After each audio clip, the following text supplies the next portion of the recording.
Hello guys, and welcome back to another video. I am sorry if I'm missing last week's upload, but it is winter, so there's less content and it's a bit harder to get some nice shots. This is because, in winter the ants hibernate, so they're less active and there's less, things to document.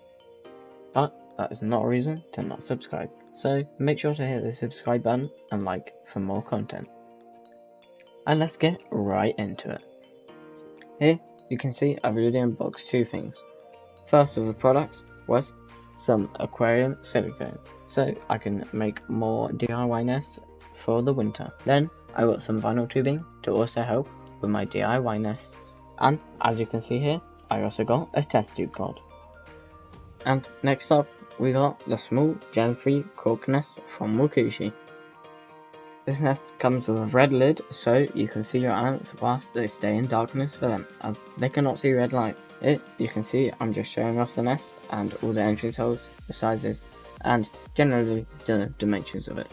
Although if you want more precise measurements you have to go to Wakooshi, as they're more likely to have it than I am. But let you quickly listen to me peeling the protective layer off of the red cover.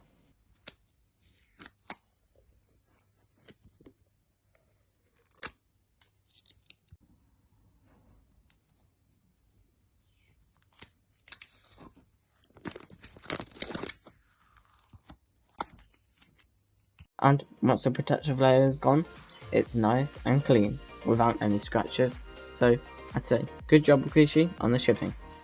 And this nest even has a cool little Wakooshi logo on the back. And here you can see I also have a size 1 outward from the Gen 3 section of Wakooshi.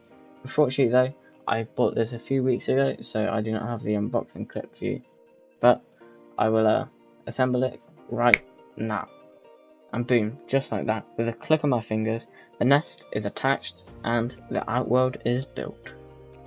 And it even came with this cool little arrow. Don't know what it's used for, but I think it's pretty neat. But before we connect the camponotus fedstchenkoi, I butchered the name, just don't even tell me about it, to the new nest, we're gonna look at the lasius niger for about a minute, so skip like 3 minutes and 3 seconds to get to the camponotus, but if you like lasius, then stay around.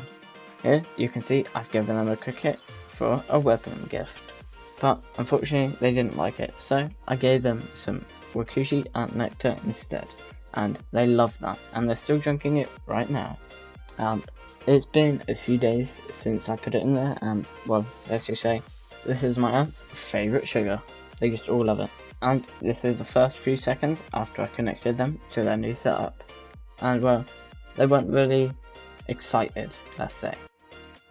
Unfortunately though, I don't have time lapse of them moving in, as there wasn't enough space for me to put another ant nest in there, like my lasius niger, as theirs is perfect for recording with.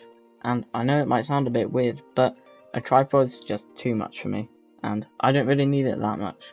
But here you can now see the queen has finally moved in with some of the brood and workers.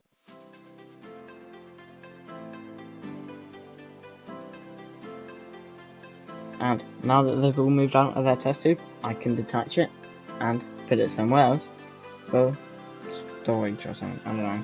But we'll be seeing a lot more of them in the future, as they've just gotten a new worker and they have 2 larvae that are nearly turned into cocoons, and well, actually one of them just has, so we'll have 2 new workers in about 2 weeks. And along with those cocoons slash larvae, we also have a lot of eggs that have turned into larvae, so we should be seeing a massive explosion in the end of winter or just before we go into winter. Here you can see the workers' first reactions as they ventured into the outworld. I gave them some sugar and a little bit of dirt from the old setup, as some species need it to craft their cocoons. I'm not sure about these, but they came with it in their test tube, so I thought I might as well, and it kind of suits them. Here you can more clearly see the queen, workers and brood, but one downside to this nest is that it does not have a hydration pot.